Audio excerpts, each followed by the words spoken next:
We begin, of course, our conference with this session, and I think no one can overemphasize the importance of governance in the Islamic finance, actually in all specializations and all industries.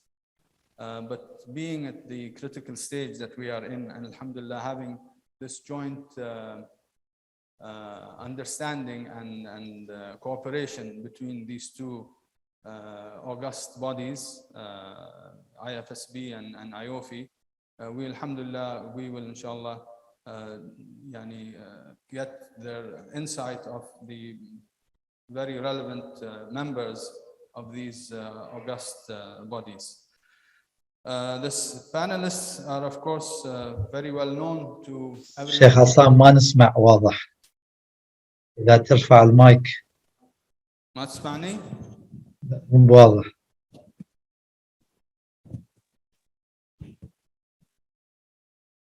Clear now? محمد الآن واضح؟ أوضح. أوكي. توكل على الله. Dr. Bello, am I clear, audible? Yes, you are loud and clear, Sheikh. Okay, Dr. Aisha? Yes. Anyway, I think we are behind in time, so we begin our session with a presentation by Brother Farouk, who is the chairman of the Iofi Governance and Ethics Board. He has been a member of the board right from its inception, and now, alhamdulillah, he is the chairman. So we begin our panel with his presentation. أعوذ بالله من الشيطان الرجيم بسم الله الرحمن الرحيم. Your Excellencies, distinguished guests, ladies and gentlemen, those who are present here and those who are joining us from around the world, Assalamu alaikum wa rahmatullahi wa barakatuhu, and a very good morning, afternoon, evening to you. Jazakallah khair, ya Sheikh. It's my pleasure to be sharing with you, a few things about the challenges about the standardization of Sharia governance in the industry. So it has been emphasized since this morning, and particularly the reference that His Excellency, the Governor of the Central Bank of Bahrain, made to the significance and the importance of Sharia governance, I think says it all. This has been felt, and this has been dealt also. So let me take you through a few things in my brief presentation. So first of all, so this is the few things that we will look at. A little very brief introduction of Sharia governance. So just to help set the scene, what do we mean with it, and then sorry, you have to give me something to read from. Can you make it bigger, please? Because I can't read it from here.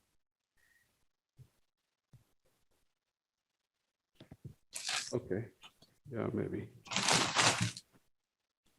So this is, these are the contents that we are going to cover today.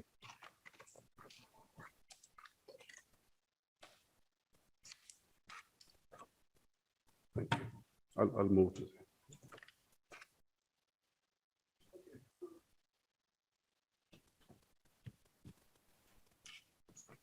Can you hear me now? Sorry about this, yeah. So Sharia governance, the current industry approach towards the standardization, the need for a revised Sharia governance framework, the objectives of this revised Sharia governance framework, the list of principles that it will be covering, the challenges that we face during the process of development of this framework, and then the timeline for the steps that are coming. So first of all,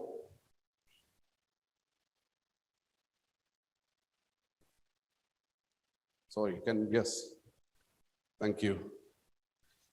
Okay, so as I said, just a brief background of Sharia governance. What do we mean by it? So, Islamic financial institutions, they are subject to the same corporate governance requirements as have been set out or defined by the OECD for conventional, financial institutions. However, there is an additional layer. So, the Sharia governance framework is an additional layer. It's not a substitute or, something different, but it's actually something that comes and adds on to the corporate governance that they will be complying to in a, any way. So the Sharia governance framework is a set of organizational arrangements through which the Islamic financial institutions ensure, and this is, the key word here, and that's, they have been highlighted here, effective oversight, responsibility, and accountability of those charged with governance. And who will be included in those? That will include board of directors, management, and the Sharia committee or the Sharia boards. Of course, there will be other people as well, but these are the people who are carrying the overall responsibility of, Sharia governance within any Islamic financial institution. This framework will be critical for Islamic financial institutions because this is directly related to risk management. And when I say risk management, that means institutional risk, and it also means systemic risk. So it's critical for the management of the financial institution, but also the regulator to keep a very close eye on Sharia governance, because that is something that can eventually lead to, the breaches of Sharia compliance that may result into losses, different types of issues, reputational damage, financial losses, etc. That may create issues of consumer protection, for example. Again, another, major concern for the regulators. It may put a dent in the public confidence, of, the management and the business operations, and it may even hamper the sustainability of the financial institution. So that's why it's absolutely critical that we treat Sharia governance as, one of the most important, what should we say, functions within a financial institution. So the components of the Sharia governance model, now this is not the framework, this is the model that needs to be, looked at. And first of all, it's, as I said, the general corporate governance. So that will, apply to any Islamic financial institution, because this is safeguarding the interests of the shareholders, right? Now, because of the very nature of Islamic financial institutions that are different and that are carrying, additional fiduciary responsibilities. For example, the investment accounts, for example, the underlying contracts and so on and so forth. And there are, certain challenges that are directly related to Islamic financial institutions like profit allocation and so on and so forth. So they have to, look after the interests of other stakeholders as well. And then finally, Sharia compliance is a religious obligation, of course. So when a financial institution is, claiming to be Islamic, then they have to, what we say, walk the talk, and they have to prove that they are truly Sharia compliant.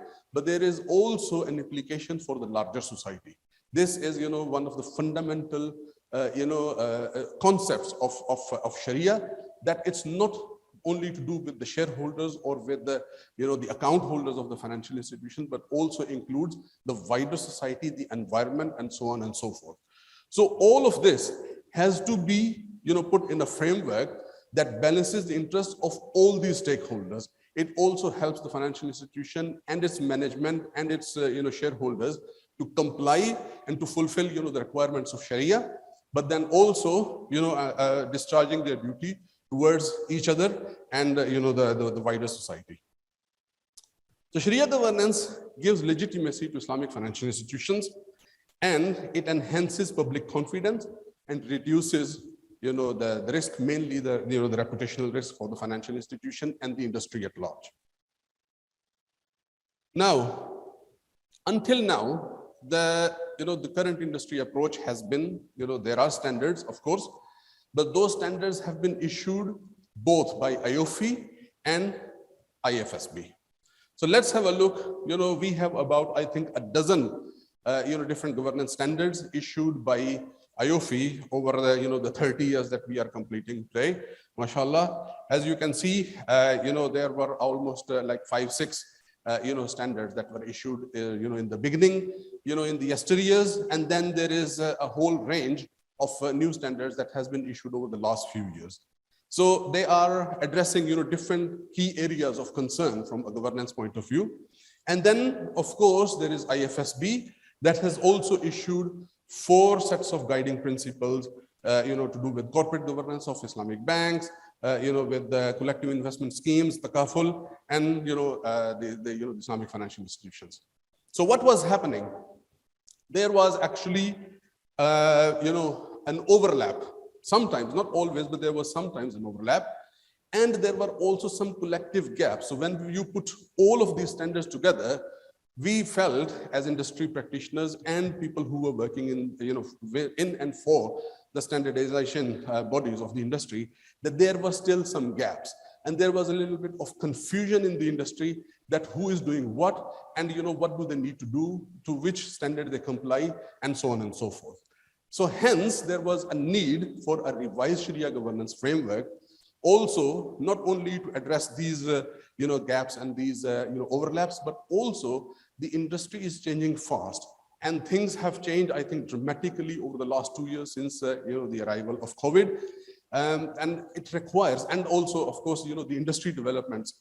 We had a lot of references made to fintech, this morning. So technology has also changed a lot of things. And we have, of course, have to deal with those, new emerging technologies and the challenges that they're coming with. And then also, to cater for these growing needs. So the revised Sharia governance framework that we have worked upon is actually a collaboration between Iofi and IFSB. So first of all, addressing this key confusion in the industry, that these are 2 different industry bodies. Of course they are, but they're not competing with each other. They're complementing each other. They have their own areas of, specialty, and they are addressing those, different types of concerns. Of course, there will be some, link, and of course there will be, some overlap. But what we have tried to do actually is to remove, this confusion, streamline everything, bring it together, and to unify the Sharia governance framework for the entire industry. So instead of having it in fragments where financial institutions and the management is struggling actually to understand what actually they need to do, and where will they find it adequately, we have put everything together and we have tried to address this issue. So what did we do? This revised Sharia governance framework, or what we call RSGF, has been actually, it's an amalgamation of the existing Iofi and IFSB governance standards. Now, it does not mean that, it's just, the old things that have been mixed up. No, not at all. Of course, there are certain things that we have taken from the existing standards, but a lot of new additions have been made as well by the joint working group that was formed, and we'll talk about that in a bit. So the new Sharia governance framework will actually come, hopefully, inshallah, sometime soon. And once it's approved, it will actually supersede the existing Iofi and IFSB governance standards. So some of them will no longer exist, and the others will be amended to serve as a complement to the RSGF, because obviously RSGF is very comprehensive. It covers a wide range of areas, but it cannot technically go into too much depth. So some depth somewhere is required, and that will be complemented by certain standards that will be kept and that will be amended to work as the guidelines and to work as the detailed frameworks for certain areas. So how did this collaboration happen between IFSB and Iofi?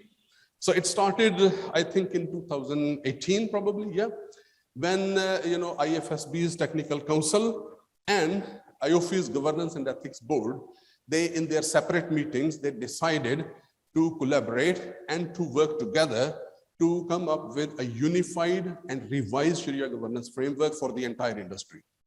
So after that, a joint working group was formed, and that joint working group consisted of 33 members. So you can imagine how much human talent and how much effort actually has gone in.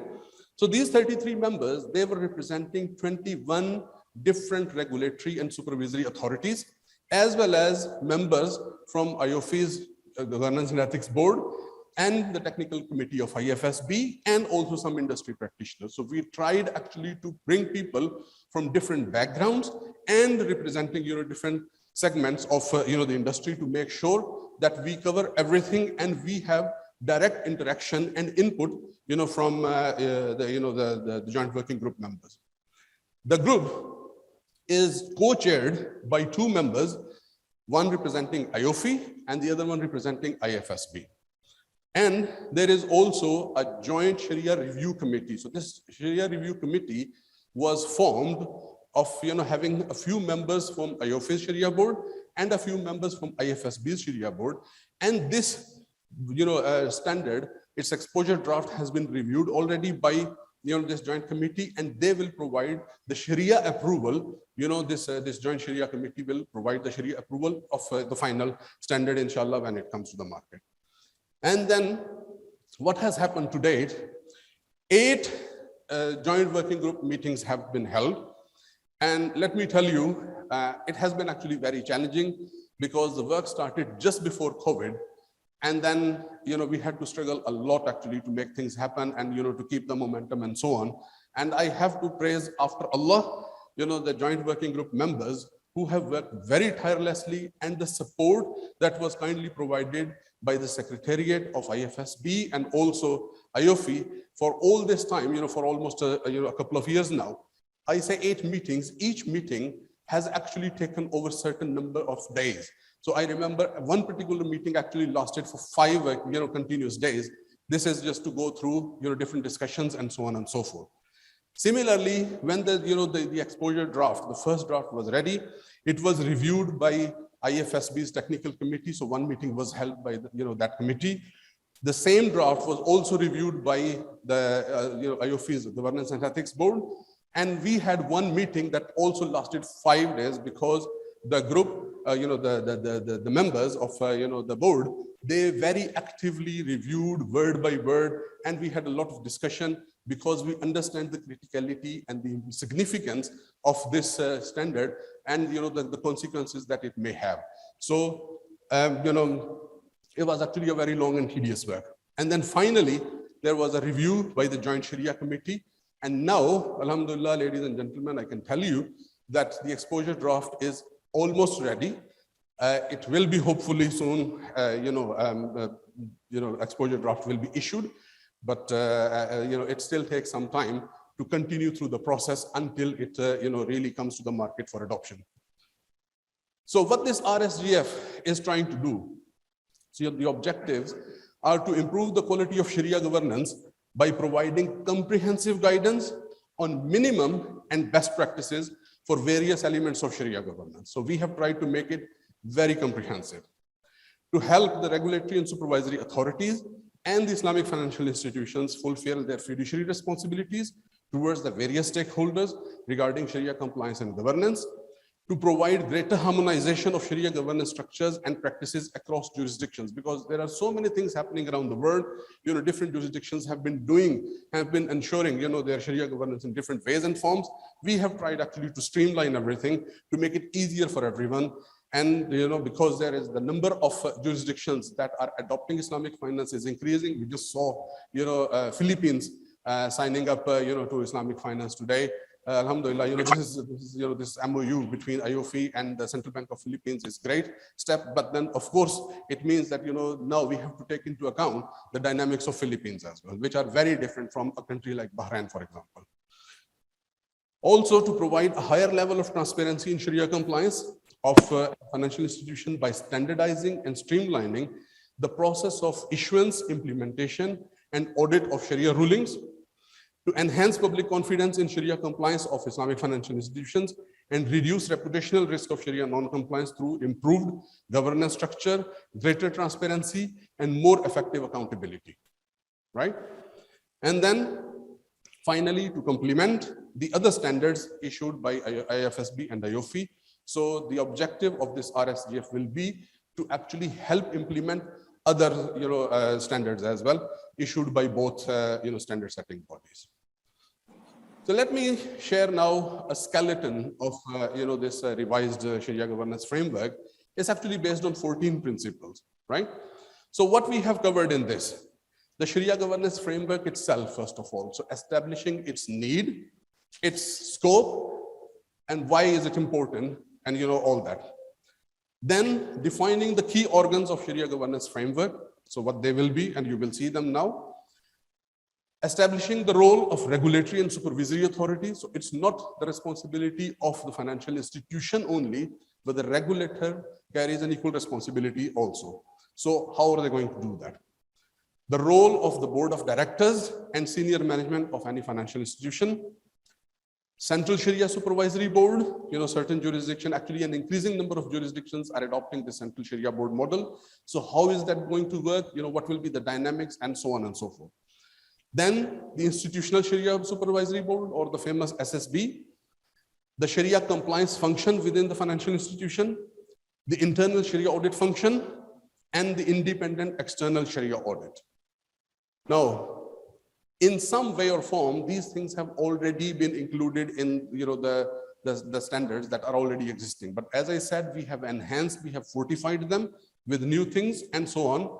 But we have also added a specific section and a principle on Islamic windows.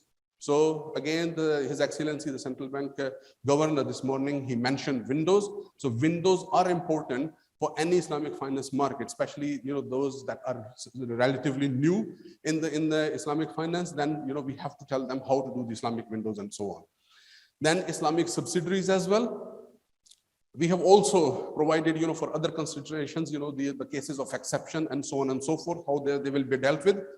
Also the applicability of the RSGF to different sectors. So for example, what it will mean to the banking sector, what it will mean to takaful and microfinance and so on and so forth.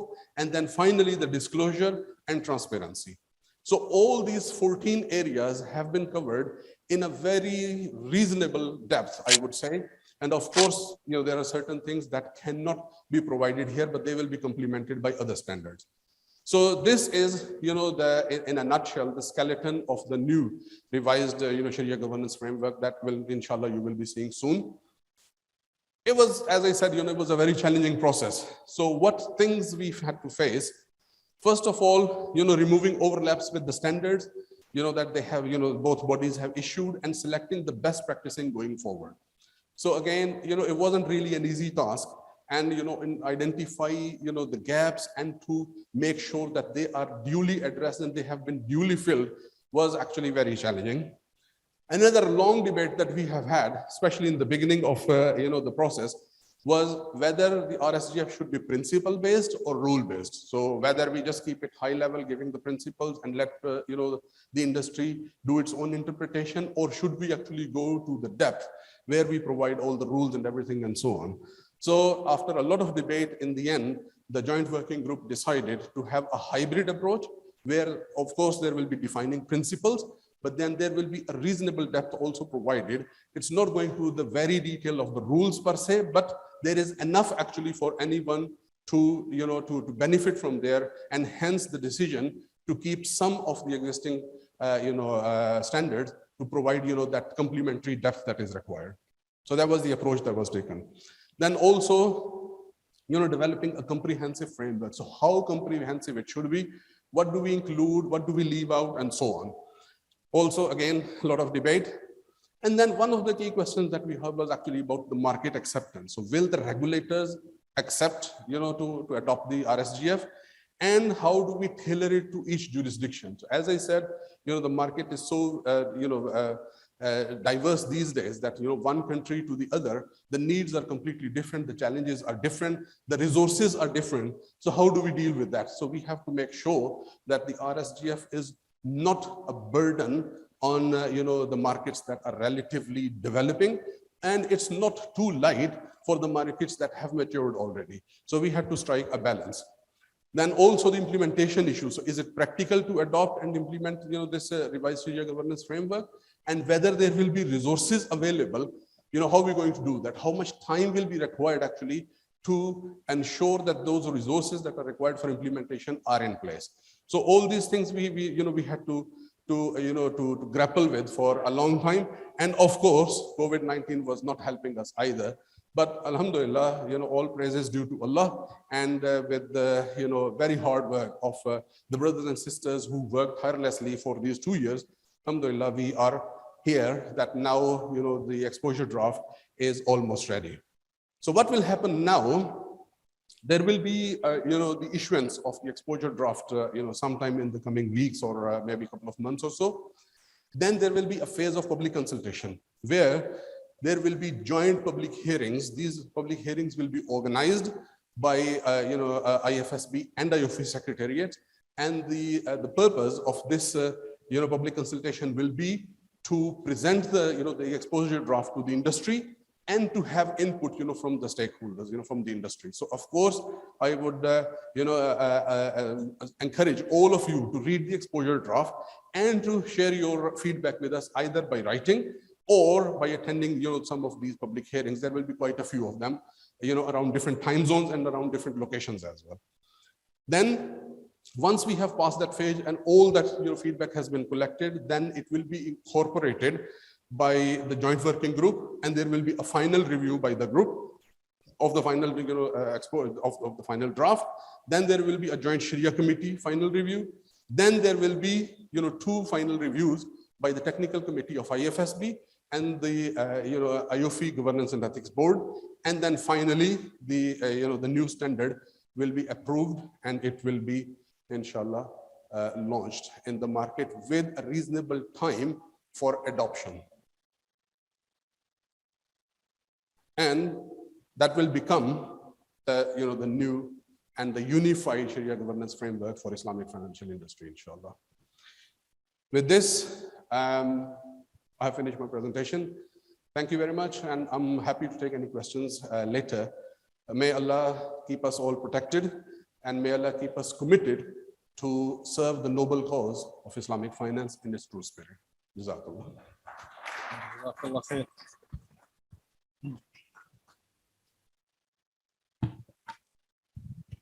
Jazakallah khair, brother.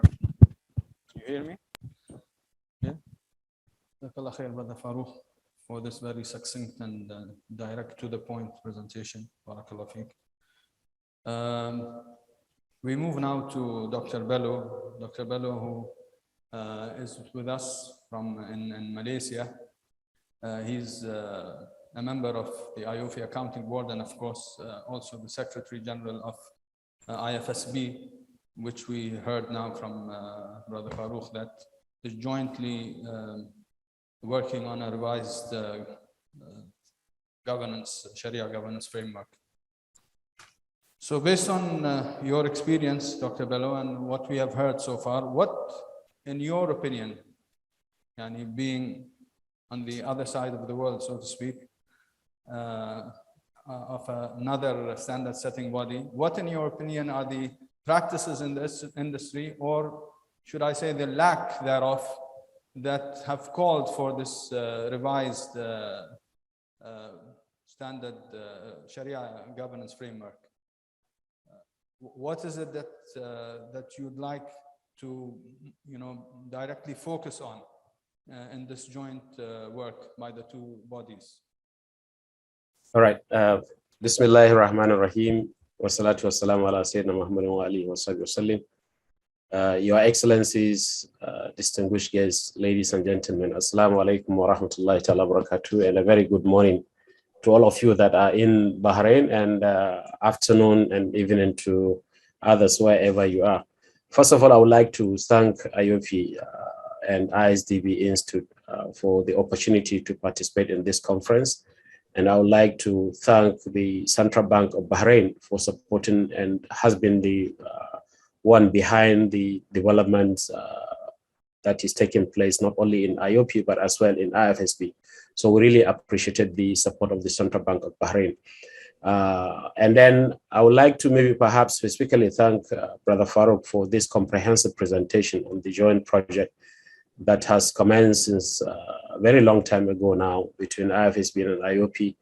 And I believe he has comprehensively covered most of the issues and the matters that the revised Sharia governance framework aims to achieve. Sheikh Isam, I think I mean, looking at your question, I believe we all know that there is a need to establish a clear minimum global requirement for the Sharia governance, taking into consideration the recent developments, the dynamics of the industry, the different structures of Sharia supervisory boards, and then the Sharia compliance practices that have been taking place around the globe. The requirement for internal Sharia audit has changed in many jurisdictions. External Sharia audit is now become part of the requirement and so on, particularly for public listed entities. So this is one of the first points that will trigger the need for us to revise these standards. Of course, as highlighted by Brother Farouk, a number of standards has been issued by both IFSB and the Iofi. And the concern of the industry was mainly which one to comply with. Of course, our mandate are two clear separate mandates. While the IFSB is focusing on prudential regulation, IOP is focusing on accounting, auditing, Sharia, ethics, and governance matters, and particularly those that are related directly not only to the conceptual nature of the projects, but as well the ethics and governance and accounting issue. And I think this is in line with the expectations of our council and the industry, particularly if you reflect the opening keynote address by His Excellency, the Governor of the Central Bank of Bahrain, in which he mentioned that Sharia governance as well as ethics are the major challenges, particularly looking at the digitalization of the industry. So this is one of the first reasons that we consider that there is a need for us to have a synergy, eliminate duplication among our work, and then come up with a unified document that will be of great relevance to the industry. The second aspect that we also look at is the importance of succession planning and the particularly in terms of the diversity within the Sharia supervisory boards and the centralized Sharia boards. I mean, we have witnessed quite a number of practices and issues arising from such establishment of the Sharia Governance Board, particularly the SSBs, in terms of the limit on the number of Sharia Supervisory Board seats as a scholar that can occupy. We have witnessed that you will find a scholar, one single scholar working for or advising maybe about 11 different or more than 11 different financial institutions and across different jurisdictions and so on. And which is basically typically looking at the human nature and the nature of the industry. We know that some of these things are not practical for someone to have more than 20 or more than certain numbers of institutions that one is advising. So because definitely there will be some challenges and there is some kind of a need for some kind of limits to be set. And then the duration also, some has been there for many years and feel that maybe as if they cannot be replaced and so on, and so many other issues. Also, they need to have a fit and proper criteria, particularly with the digitalization and so on. So I think these are some of the needs that we take into consideration in coming up with the revised Sharia governance framework. We also look at the call for regulating the appointment and disqualification and as well as disengagement of the SSBs. There is a need for us to have a clear and limited criteria allowing disqualification of the Sharia Supervisory Board members. So I think this is one of the other reasons that we consider the need for to revise the standard. And more attention in recent times has been given to the Islamic windows and other subsidiaries. Particularly, I mean, Islamic windows of a conventional subsidiary used to face a lot of challenges, and as well as subsidiaries of conventional financial institutions also face quite a number of challenges, particularly with regard to Sharia governance requirements and their reporting lines and so on. So these are things that were initially maybe in other standards were not considered, or maybe they are considered in different parts of the standards, and we want to have consistency. So that's one of the things that we believe is essential. We as well look at the various types of institutions that we are now having. We have the financial inclusion agenda driving the development of Islamic microfinance institutions, the development of fintech platforms, and many other initiatives that's coming up to drive the financial inclusion. Or now we are talking about economic inclusion, actually, not only financial inclusion. So through the various initiatives and practices of outsourcing the Sharia governance functions to third parties and so on, which are, also need to be looked into, particularly by the regulators. So these are some of the things that we consider and that are essential and necessary for us to come up with the revised Sharia governance standards, because of the different practices that call for a need to issue a revised Sharia governance standard. And maybe perhaps, Sheikh Isam, if you can allow me, there were some important also remarks coming from Simon Gray from the IMF, in which he talked about the COVID-19 pandemic and the losses that actually will arise, or definitely losses that arise, and how this will be taken into account. Conventionally, yes, there are some discussions, but in Islamic finance, I believe the contracts, the nature of the contract for Islamic finance instrument has taken care of that ahead of in advance. But what I appreciated the most is basically the term that the second issue you raised regarding the simplicity of contracts, as well as the clarity of this contract. I believe the documentations, the IFM is also working on the various documentation of these contracts, but I believe the work that is needed by the standard setting bodies is actually to look at maybe particularly the digitalization standards, which currently the IFSB is working on, and then that's the Sharia aspect will be looked into. But I believe the principles that has been highlighted, I mean, just now by Brother Farouk, are very comprehensive enough. They have looked at a lot of issues related to Sharia governance. Maybe perhaps I can just rest a bit here. Should there be any maybe subsequent, then I'll be able to allow others to speak. Thank you, Sheikh Isam. Okay, thank you very much, Dr. Bello. I'd like to follow up with some questions, but I think first we'll move to the other panelists for the sake of best use of time, because we are running short of time. We now move to a member of the industry, having heard from two members of the standard setting boards. We move directly to a person in the industry who has left his mark, especially in Bahrain and the Gulf. Hakeem Khayyat is the managing director and CEO of KFH from its inception in Bahrain as well.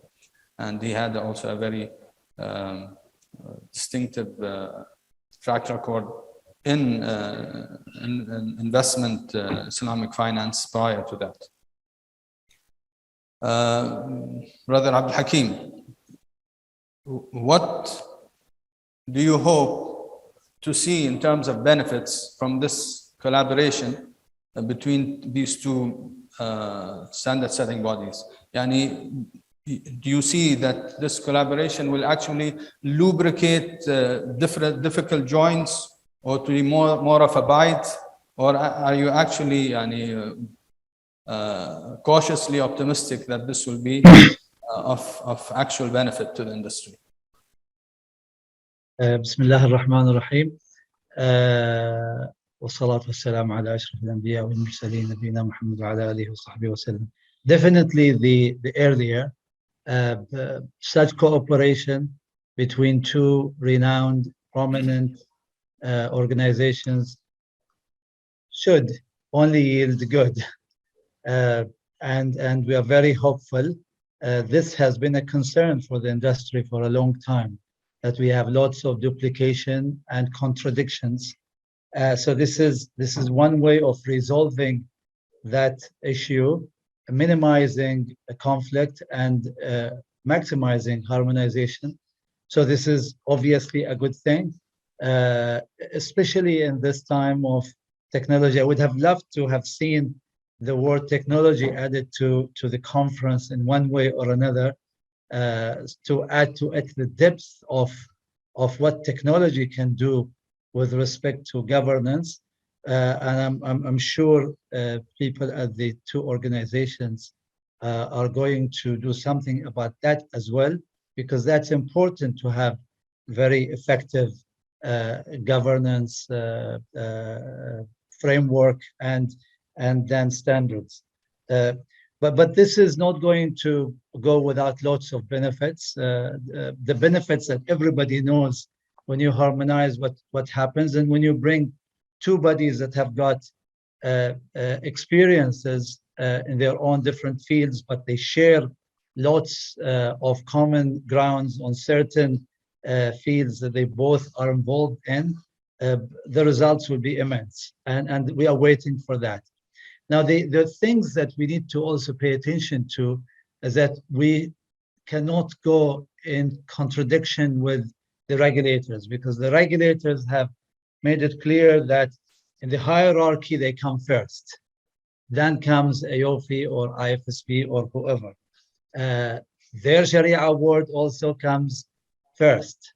So we need to be careful when drafting this, that we take into account all the member states of Iofi and IFSB, and include a language where if you were to have a contradiction and follow the regulator, there won't be a qualification in terms of your compliance with these standards that will be issued. That's very important. The last thing we want to have is that the regulator says something and then the new standard says something else, and then back again to the same, the same earlier issues. So we need to be very careful about that. We know for sure that there will not be a complete harmonization between this new standard and the regulators everywhere in the Muslim world. So for that, we need a common language that protects against, as I said, any qualification with respect to third-party reports. But as I said, this is going to be very helpful.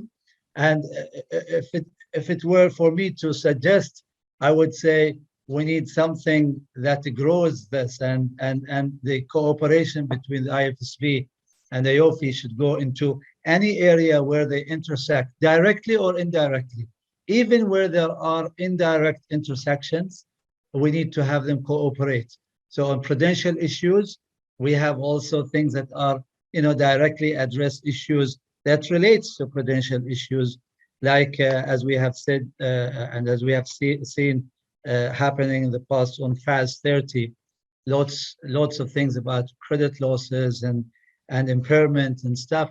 They need to really harmonize with IFSB so that we have less conflict on that crucial area as well. Now, as I said, if it were to me as well, I would say we need something on similar to the OECD in terms of, looking at lots of policies that we create an ecosystem that reduces these conflicts in terms of policy and standards across the board, not only on directly the financial sector, but anything that has to do with our economies and businesses and investments and so on, so that we work in environments that are more cohesive than dismantled or segregated. So this is, as you put the question, this will add to making things happen better, or this will be things that will complicate issues further. I think this can't go without lots of benefits in many fronts. So we're very thankful. There is a lot of governance standards now, and all banks are very careful these days. Nothing works like in the past. Everything works through committees, and everything works through proper governance structures. The point is follow up how things are resolved.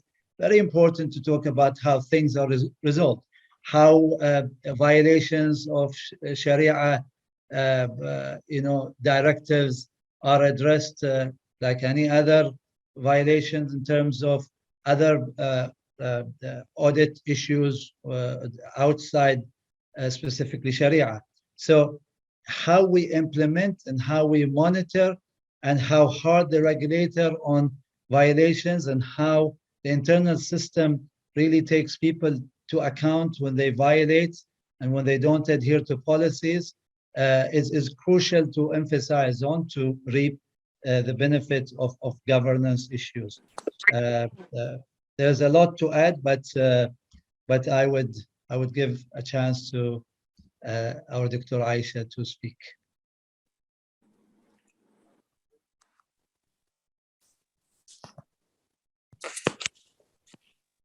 Jazakallah khair, Brother Hakeem. Barakallah feek for your insights and sharing your thoughts. We move now to Dr. Aisha Muniza. Before I continue, where are you now, Dr. Aisha? Are you in Malaysia or in Maldives? I'm in Turkey right now. Okay, neither. Yes. Dr. Aisha has a special position in that she combines academia and the industry as well. So she is currently chairperson of the Sharia Advisory Council of the Capital Market Development Authority of Maldives. And I think you're still teaching in NCF, correct? Yes, correct. So, mashallah, she can give us her insights from both worlds, theory and practice. So, having heard our distinguished speakers, and you know, of course, that there are many different governance frameworks. What, in your opinion, of course, they come from regulators and from standard setting bodies. What, in your opinion, from your experience, is a better framework of these different governance frameworks? Bismillah ar-Rahman ar-Rahim. Assalamu alaikum. Thank you very much for the question. I think it's a very interesting and complicated question to answer. But what we understand is that whether a Sharia standard is developed locally or internationally, the ultimate object of formulating such a standard is to achieve Sharia compliance. So what we need to understand in this regard is whenever we talk about development of Sharia standards or Sharia governance frameworks, whatever the framework developed should be something that can be implemented in the local context. If not, it would be like a toothless tiger. People would want to adopt it, but there will be no legal backing to it. So in order to have the most comprehensive or most adaptable Sharia governance framework for a particular country, we need to understand the local context. Local context here refers to the regulatory laws, substantive laws, as well as the adjective laws applicable to the Islamic financial institutions or the Islamic finance fraternity. And we need to understand at what level the country is in terms of human talent development. If we don't have enough human talent pool in the respective country, then even if you want to have a strong or a very high standard of Sharia governance framework to be adopted, it would be kind of impossible to locally adopt it. Let me just cite a few examples. For example, let's say nowadays we're talking about having a certain type of limit of tenure imposed on the Sharia scholars sitting in the SSBs or the Sharia organs. So imagine a jurisdiction where they have only limited talent pool, and if you were to implement such a clause or such a standard in that jurisdiction, the type of difficulties which they have to go through. Likewise, we're talking about adopting different types of Sharia functions. Now, when we talk about Sharia functions, what we need to understand is that, again, it will have to leverage on the type of or the level of the development of Islamic finance in that particular jurisdiction. If not, it might not be compatible to have all full sets of Sharia functions implemented at once or merging it to the different classical or the conventional functions which they already have. So there are certain types of implications that we have to consider whenever we are talking about implementing good or standardized Sharia governance frameworks into local jurisdictions. What I'm trying to say here is that obviously, if you have the opportunity, the best thing is to customize the international Sharia governance framework to the local circumstances and adopt it as much as they can. And due to the existence of international Sharia governance standards, the local authorities or the regulatory authorities have the vision. They can create the vision to which they could put all the things in the local circumstances in such a way that in long term or medium term, they'll be able to achieve those targets which are benchmarked in the international standards. So what I believe is that it's important to have local Sharia governance standards as well as international Sharia governance standards, because ultimate objective of both is to achieve Sharia compliance, and the way to develop SOPs or the basic general principles are already there, but the specific principles need to be based on the local circumstances of the country, and it should be customized so that there wouldn't be any type of conflict between the regulatory authorities and the international standards that is out there. So at one point of time, when I did research on Sharia governance standards, I believe that there was one particular point of time I thought it would be best for us to have a uniform Sharia governance code that could be adopted in all jurisdictions in the world. But my view now differ, because I believe that the level of Islamic finance in different countries differ, and we need to have a customized Sharia governance framework that could be adopted in these countries depending on their laws as well as the level of developments and the human talent available in that particular jurisdiction. Because once I read in a book saying that corporate governance is similar to human emotions like crying or, laughing, meaning that everybody laughs, everybody cry, but the way they show their emotions differ. So likewise, right now, at this stage of development of IF in the global level, we know that everybody wants to achieve Sharia governance when they have Islamic finance, but the way they achieve it could differ, and there's no harm in it as long as they achieve the ultimate objective of it. I hope this answers your question, Sheikh Hassan. Thank you very much. Thank you. Jazakallah khair. Thank you very much for your insights. We come now back full circle, Brother Farooq. Brother Farooq, you have advised many institutions, regulatory and otherwise, and of course, we all heard and we know that you are the chairman of the governance and Iofi Governance and Ethics Board. Many people say in the Islamic finance industry, as in other industries, regulation is a hassle, is a restriction. They can do better being as unregulated as possible. What do you have to say to this? Thank you. Thank you, Sheikh Hassan. Actually, my personal experiences have been very diversified when it comes to Sharia governance.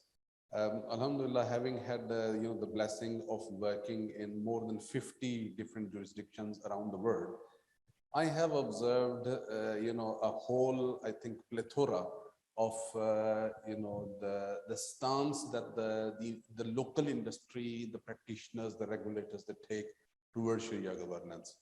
So some of them, they will actually be of the view that you just mentioned, that it's just complicating things or overcomplicating things. We are asking too much. A lot of time, the cost is added, to the argument that, Islamic banking is already less competitive. You want to make it even more expensive. The cost will increase. The Sharia governance is probably not as much required. So, this is one end. The other end of the other pole is where, the regulators and the practitioners are really concerned, and they are, very much actually worried that what does it mean? Some of them, they are really trying very genuinely to understand the, the role of Sharia governance and compliance within, Islamic financial industry. And they are trying to gauge and assess that what does it mean for their local market? Is it representing any significant risk? What risk that could be, and how that's going to compromise their system, their overall take-up of Islamic financial products, the consumer confidence, and the sustainability of the financial institutions that are operating in that market. So I think, and there is actually a lot of, nuances, between these two poles. The reality is that despite that this argument, can be there sometimes that, the cost is too high or there are not enough resources in place. But the reality is that we all have to understand, everybody who is in this industry, whether they are the regulators or they are, the practitioners or they are the consumers, they need to understand that this is something that's very sensitive, not only from a religious point of view, but purely from a risk point of view as well.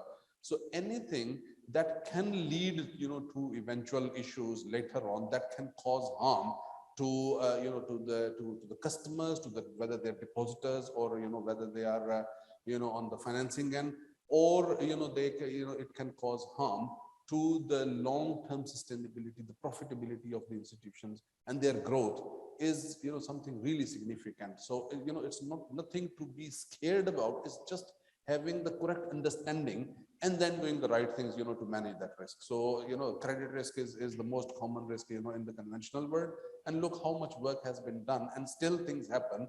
So, this is an ongoing process. And I think it's the same goes with Sharia governance as well. With the advent of technology, with the, the era of digitalization and so on, things will change and they will keep changing. So it has to evolve and Sharia governance has to evolve with that. And people have to accept that, this is something that is different. This is something that is significant. And this is something that needs to be dealt with, so again, the role of the standard setting body is not to make things more difficult, more complicated, more costly for the industry. It's actually the opposite. It's to help the industry, operate in a better way, to streamline their operation, to give them, the guidance, which resources to develop, how to develop, how the systems will, will improve over time, and how, the operation can be more, what should I say, protected from the risk, and it can be more sustainable and it can be more beneficial for all the stakeholders, whether it's, generating fiscal revenue to the government or whether it's, contributing to the real economic development of the country or the well-being or, the social well-being of, of the people and so on. So I think it has to be seen from this perspective. There are certain jurisdictions that have understood this and they are really working, on this premise. But there are others who are still struggling and they are still, I think grappling with the idea that, where do they need to put Sharia governance as, in the overall picture. But I think, inshallah, with the unified standard, things will become better over time. And that is the objective. So it's actually to help the industry, inshallah, to be, better, more Sharia compliant and to be more sustainable. Okay, Jazakallah khair. Dr. Bello, in addition to what we've heard from Dr. Farooq, what would you like to say to the regulators in terms of, making the adoption of this revised framework more attractive, more palatable, more acceptable to them? How would you like to advise them? Thank you.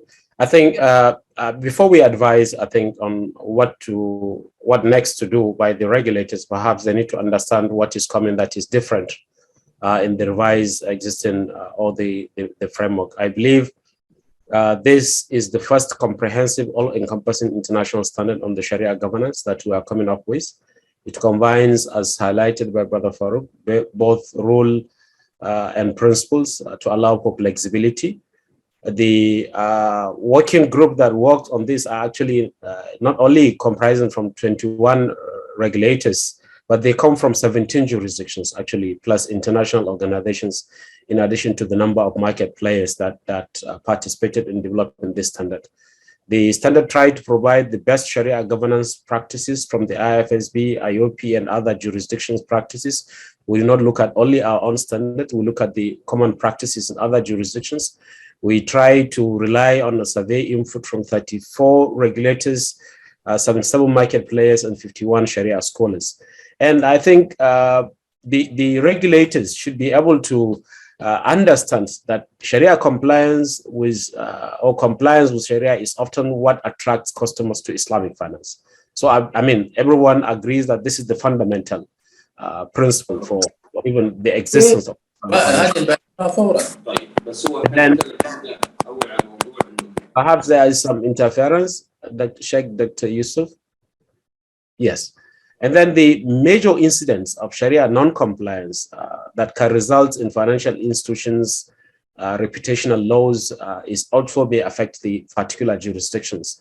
So, and then the standard aims to provide also the global best practices in terms of Sharia governance. So having with this at the back of our minds, what we will recommend always for the regulatory authorities to do is to ensure that they incorporate into their own regulatory framework the revised principles that has been enhanced, and they also try to establish a policy on areas of discretion in order to enable them implement the standards more easily.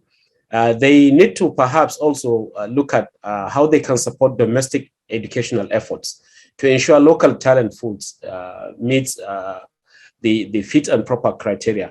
I mean, this is I would like to use this opportunity to address Dr. Aisha's comments that there are shortages of Sharia scholars. I think we need to realize that that should not be an excuse for us to allow what is not humanly practical for a particular Sharia scholar to be supervising or advising maybe 50 or 30 number of institutions.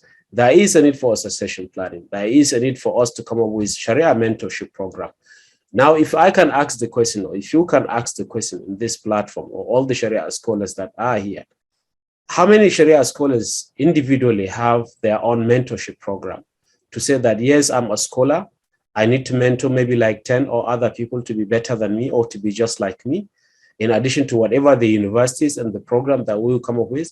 So this is some of the things that we believe that it is, unless we put some limits, then the mentorship program, the thoughts for having some alternative to have a better succession planning will be triggered. And then definitely for the regulators also to be able to implement this standard, they need to establish an engagement programs with the Islamic financial services institutions to instill a culture of Sharia governance. This is very, very important. Letting the Islamic financial institutions to just establish their SSBs without having some periodic communication or dialogue or engagement sessions to discuss what is their own Sharia challenges, what are the issues that they are facing, may not be sufficient without doing that. So I think there is a need to have more engagement, there is a need to have more discussion. The standards are quite, that is coming out is very comprehensive, and we believe implementation, it allows flexibility in terms of implementation because proportionality has also been considered to take care of the non-financial institutions, or maybe certain institutions like the Islamic microfinance that I have mentioned. And we try to also bear into consideration the cost of implementation. So there is no much divergence from the existing standards issued by IFSB and Iofi, but there is a lot of enhancement to promote a greater transparency, stronger Sharia governance framework across member jurisdictions. So I believe the implementation will not be of a greater challenge, but I think the need for the regulators to come together and have their own individual implementation plan is quite essential. As mentioned by Brother Farouk, the standards will be exposed for public consultation, and we welcome more comments and feedback from the industry. And I believe we have a very dedicated, high committed joint working group members that will be able to look at most of these comments and to ensure that the standard is implemented, and I believe it will be this. And I thank Brother Hakeem for encouraging more collaboration. Actually, IFSB and Iofi, we are committed to have more collaborations. Currently, we sit in each other's working groups. We will be having a joint activities, joint events. Even after this, in this month, we'll be having another workshop on risk management. We have quite a number of series of activities. And under the umbrella of and the support and the initiative, I can say, of Islamic Development Bank, which established a consultative group for all the infrastructure institutions. The ISDB now under the ISDB Institute has actually made a very giant step forward in bringing together all the infrastructure institutions, IFSB, Iofi, Chibapi, IFM, and IRA, and the Arbitrary Center coming together to consult one another so that we eliminate such duplication. So I believe a lot more will be coming to see how the infrastructure institutions for the Islamic financial service industry will continue to work together. Thank you very much. Jazakallah khair, Dr. Bello. Moving now to Muhammad Hakeem. I think we are running short of time, so if you could concisely tell us, Muhammad, based on your experience, what additionally, and what are other challenges based on what we've heard so far, especially from the last speakers, what are other challenges that you might face in adopting this framework, and what benefits do you see from it, or how could you improve it?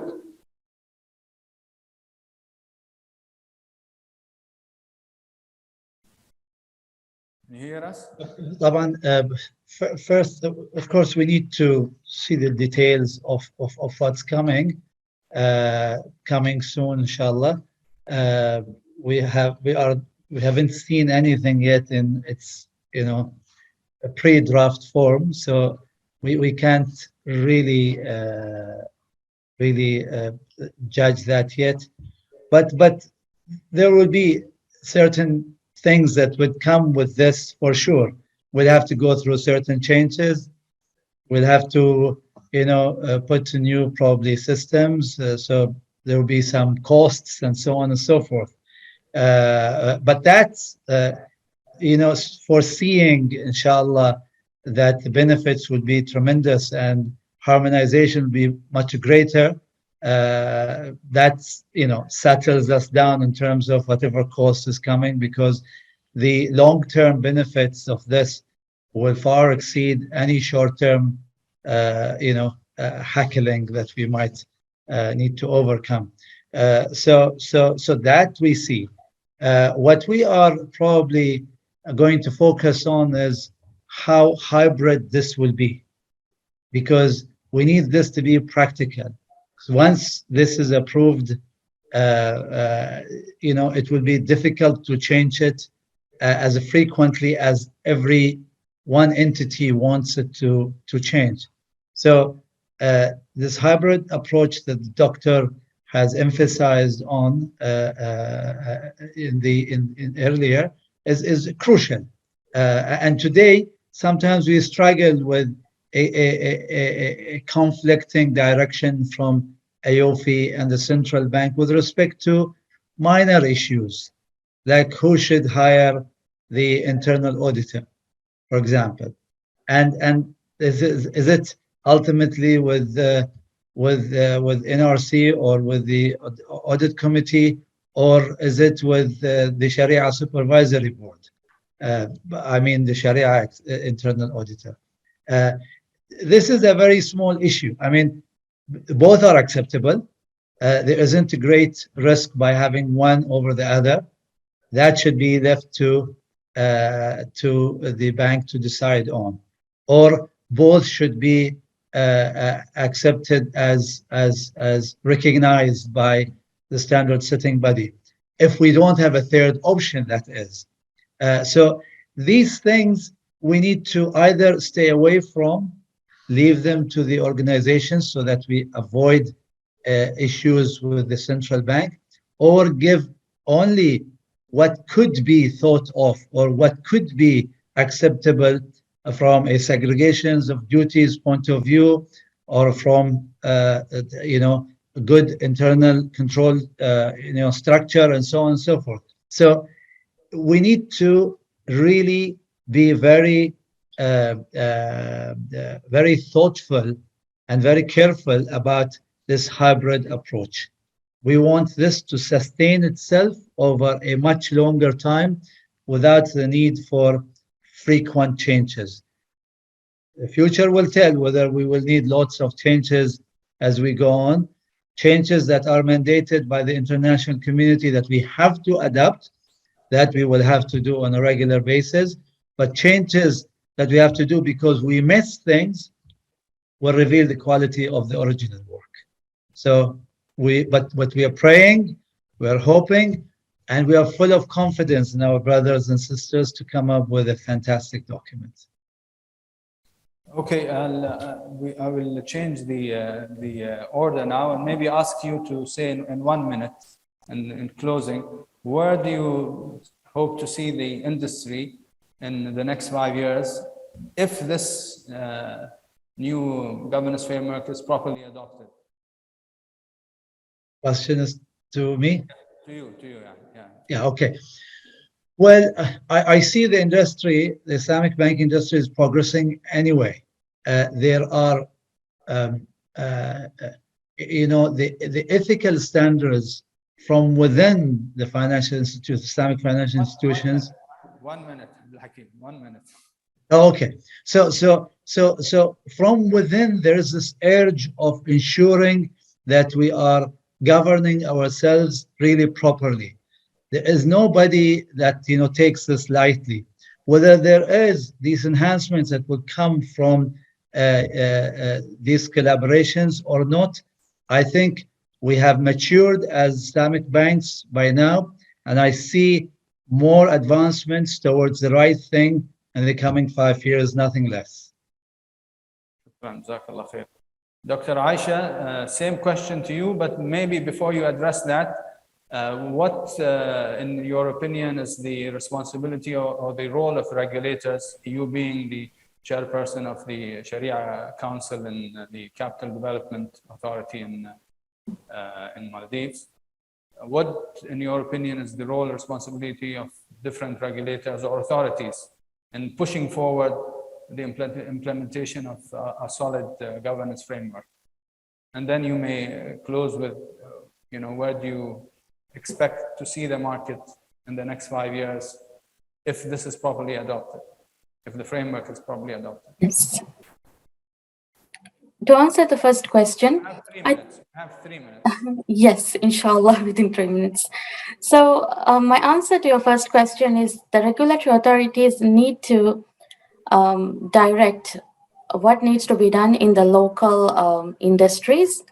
And it's very important to develop the strategies in terms of adopting the Sharia governance standards in the local circumstances. For example, if the talent development is not something which is there right now, within the next 5 years, how to achieve it, the strategic action plans in this regard needs to be developed by the regulatory authorities so that the IFIs would be ready to follow the Sharia governance standards, which is required them to follow. So I'm happy to note that at least now we have the benchmark to be followed, and at least there will be no compromise in that regard.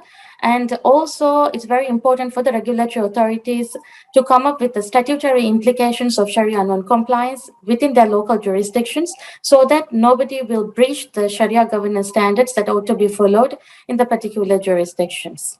And to answer your last question, I think because of adoption, if this Sharia governance framework or the standard can be adopted by all the countries which are having Islamic finance, then definitely we will have a high level of Sharia governance standard which is followed across the world uniformly, and there wouldn't be any discrepancies on the Sharia compliance levels which we are having right now in terms of harmonizing certain types of things that we find in the standards.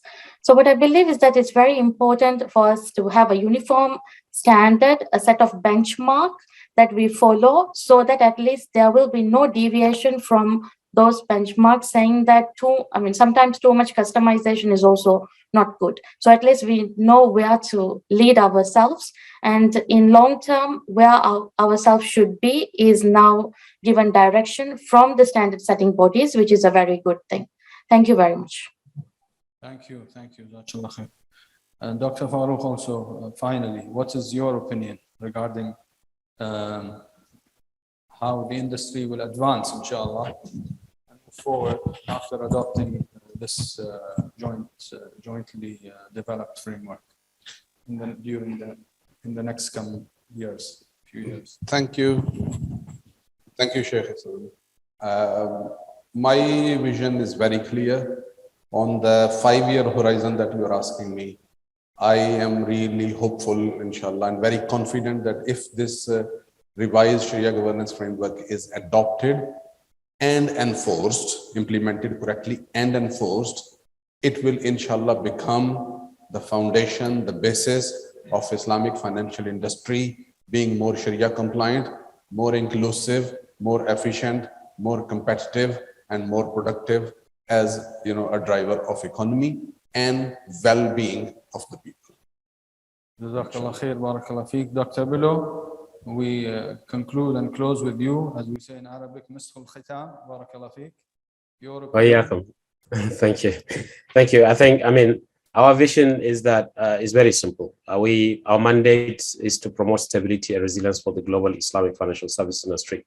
So with the issuance of this revised Sharia governance framework standards, we hope to see zero Sharia non-compliance events happening in the institutions. We want to see zero Sharia non-compliance income in the balance sheet of Islamic financial institutions. We would like to see increased digitalized Islamic financial products that are Sharia compliant. We would like to see an increased Islamic finance jurisdictions, particularly among non-Muslim countries. We want to see an increased stability in terms of the effectiveness of Islamic finance products. So we expect that this particular revised Sharia governance framework will pave way for existing Islamic finance significant jurisdictions and emerging ones to be able to come up with a most reliable, robust, and sound Sharia governance framework that will bring about growth, stability, and development of the global Islamic financial service industry, inshallah. Okay, Jazakumullah khair, all of you. I think this newly jointly developed framework actually has in its core the insights and experience, especially of Dr. Farooq and Dr. Bello being in the positions that they hold. And I hope we will also benefit from the experience of the academia and the industry, from the inputs and insights of Dr. Aisha and Brother Abdul Hakeem Khayyab. I don't think we have time for interaction with the floor, so I ask for your pardon and ask to be excused. And I think we close with this, Brother Farhan. Jazakumullahu khairan, barakallahu feekum, subhanakallah wa bihamdik. Jazakumullah khair, Sheikh. A very beneficial session. Thank you for sharing it very well, and thank you for all the panelists who've joined us physically, Brother Farooq, and virtually Mr. Abdul Hakeem Al-Khayyat, Dr. Bello Lawal Danbata, and Dr. Aishat Muniza. We thank you very much for the participation. Since the coffee break was brought earlier, we'll have to move to our second session of the day. But before that, let me just thank the Mashayikh, the Sheikh Jazakumullah khair, and inshallah we'll just begin our next session very swiftly. Jazakumullah khair, mashkoori. Thank you, sir. See you later.